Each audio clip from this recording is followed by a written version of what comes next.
To visualize the difference between our product and our competitors' products, on the left here is our product. We have 5 steps.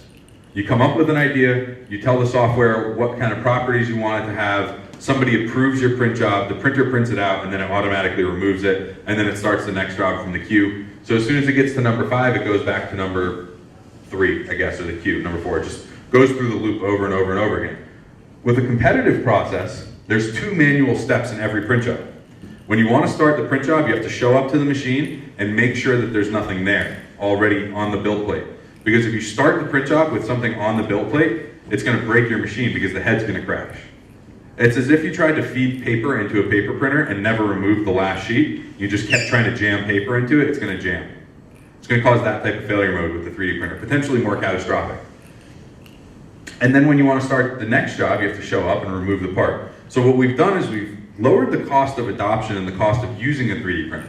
All the whistles that you guys are holding, those cost about 25 cents to produce.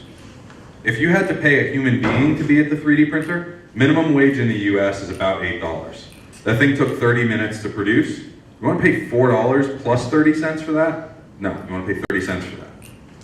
It's not worth $4.30. It's worth 30 cents, maybe 50 cents, maybe $1. But it's not worth $4. And that's what it costs. Today, with a human, there's a hard human cost to it. And when you remove the human from that equation, you just made 3D printing so much more disruptive for cheap things. When you go to really high value things, the human cost starts to become less of it.